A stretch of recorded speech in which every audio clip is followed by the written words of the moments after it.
Hey everyone, it's Ange from Ange RNY here, coming to you with my week 80 post-op update. It is September 18th, 2019. I had surgery on March 7th, 2018 at Guelph General Hospital in Guelph, Ontario, Canada with Dr. Jules Fontaine-Long. I am 40 years old, 5'7". My highest weight was 343.6 pounds. My surgery weight was 316.4 pounds, and my current weight today is 205 pounds. So from my highest weight, that is a loss of 138.6 pounds. From my surgery weight, that's a loss of 111.4 pounds. And from my week 78, that is a loss of 1.4 pounds. So a couple of things that I wanted to kind of chat about. Well, one, I'm just going to kind of touch on it. I've definitely noticed that when I was home, I had no issues, and I generally don't have any issues. I find since I've started doing keto with going to the washroom, but I've found since I've gotten back into the truck the last couple of days that it's not agreeable to me for that. But it's also almost that time of the month. I'll probably have that. Sorry, I dropped my book. In the next day or two.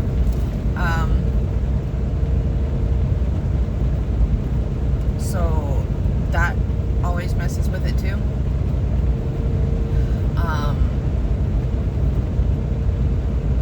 So yeah. So there's that. A lot of a lot of information, but different environmental factors do affect that part of your body quite easily. The other thing I wanted to talk about was I've said it a couple of times, I think in the last month or so, that I'm pretty sure I have reactive hypoglycemia. I'm not a doctor or nurse by any means, but pretty much I can't eat carbs, period. It doesn't matter if it's sugar of any sort. The only sugar I can get away with is sweetener now. I usually use like Truvia or Swerve. I can't eat sugar. I can't eat a lot of fruits that are higher in carbs anymore. I can't eat bread anymore. It's messed up. I have to be really careful now because, I mean, like, last week, and it's not every single time, but most every single time. So last week, my husband and I went out for wings, and because we were out of town and on our way back, we decided to stop for wings. You know, because you can have wings on a keto diet, but where we stopped has a particular way of doing their fries that I just absolutely love, and I figured I would splurge a little bit because I haven't in a while, and got some peppercorn ranch fries. Just love them. My husband and I shared them, but the last time I ate fries, I was actually physically ill. This time I was not. And that's not to say like I did it because I wanted to harm myself, because it definitely wasn't that. I just love peppercorn ranch fries. So, like I said, I shared them with my husband, and I had some wings, and I dumped pretty much from the fries. I'm sure there was some, extra sugar. Well, there was honey in the barbecue sauce, so I'm sure that didn't help either. And then an hour and a half later, I had a hypoglycemic low. And then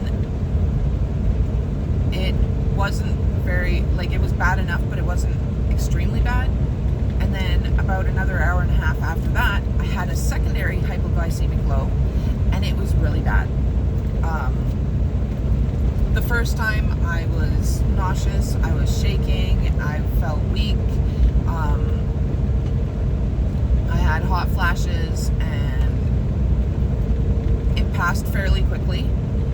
second time, I was sweating buckets. I could barely walk. I could barely stand. I felt like I was going to pass out.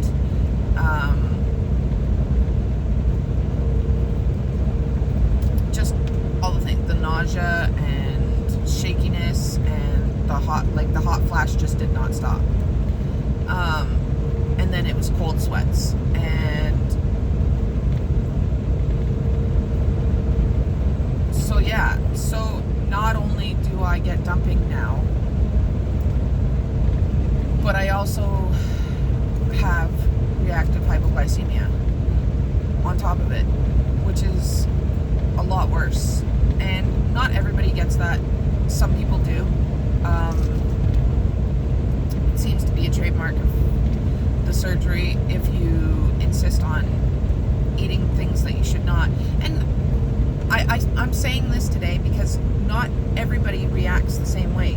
Not everybody dumps, and some who dump don't necessarily end up having reactive hypoglycemia or hyperglycemia.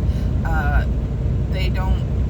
Sometimes in some people, the dumping will dissipate as you move further and further out from surgery. Sometimes it doesn't. Everybody's different. I have a friend who can eat all the carbs in the world who had weight loss surgery, and she will lose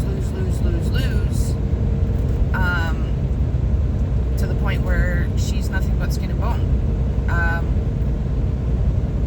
I have another friend who also got weight loss surgery and is the same. She can eat whatever and she will lose, and like not necessarily healthy things. Like she might, grab protein bars and chocolate bars and stuff like that and eat those during the day and not even have a proper meal, but she's still losing.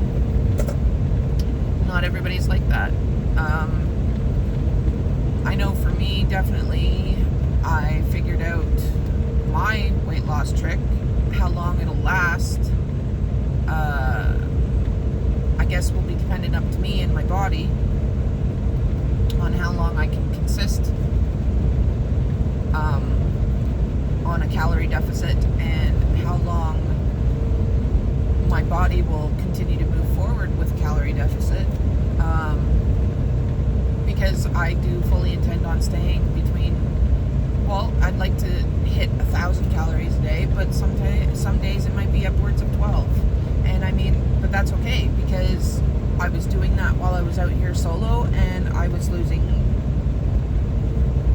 good amounts of weight. So, not that it's really showing in the last couple of weeks, because I went home, and then I was eating things, and I wasn't eating all the bad things, but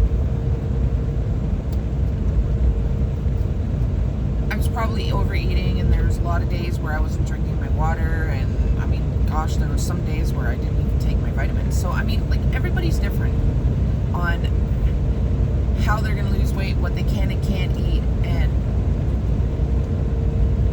I'm saying this because I don't think a lot of people remember that and be like, oh, well, this worked for her and this worked for him, and oh, I need to keep doing this, and I need to, and then, but it's not working for me. Why isn't it working for me? And I think that a lot of us forget that.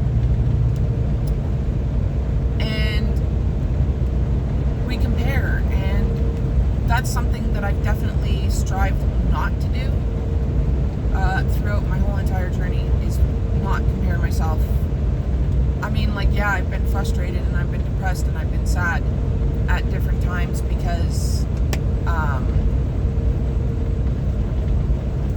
my weight all but stopped dropping off. From September last year until April, May this year, I lost 25 pounds total.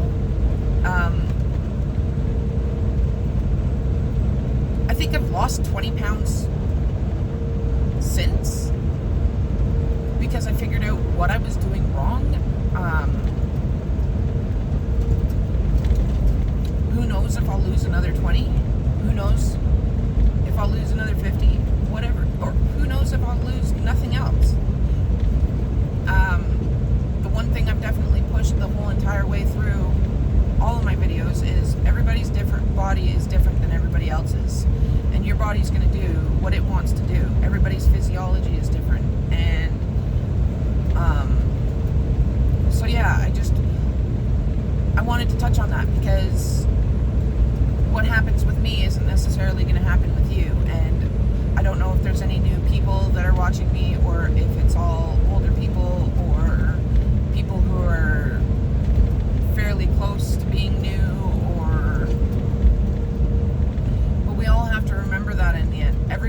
body is different. Everybody's going to be able to eat other things that other people can't eat. It's never ever going to be the same for each, from one person to the next.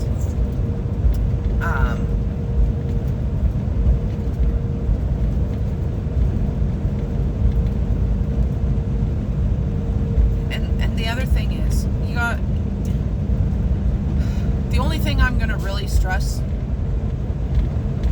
besides that is, especially for those that are new, weigh and measure everything, because that's where I messed up.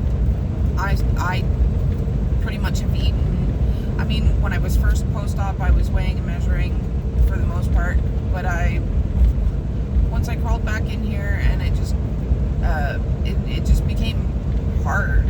I made it hard for myself and stopped and was intuitively eating, and that, while isn't a bad thing, it's a bad thing when you haven't made it a habit of weighing and measuring to get a firm grasp as to how much you can or cannot get away with. Because I think once you have made it a habit, you can definitely eyeball, for the most part. I mean, when it comes to like specific weights, like I'll weigh my meat and cheese, and I usually try and stay between 13 and 20 grams, depending on what. You can eyeball it, but you're never going to have exact weights. You're never going to have exact measurements just eyeballing it. But you can definitely intuitively see it and know that you're approximately in that range. So, and those are the things that I think we need to pay attention to, especially when we're newly out. So it's definitely something that I'm going to be working on paying attention to, because I definitely want to drop a little bit more weight. If I don't, I'm not going to beat myself up about it anymore, because I'm 18 months post-op, like almost 19 months post-op in a couple of weeks. So, I mean, if it happens, it happens. If it doesn't, it doesn't. I know one thing I'm going to start kicking my ass about is I definitely need to get back into jogging and working out and stuff like that. I was going to yesterday, and then just was too tired and too crappy feeling, and just didn't. So, but yeah, so anyways, that's me, and I hope you all have a great week. I'm not going to guarantee it, but I will do my best to come to you all again next week. It's our home week. We get an extra weekend at the trailer this year, which is awesome, and it's going to be our chili cook-off weekend, so that's awesome too. So, and my video is slipping down, so it's a great time to let you guys go.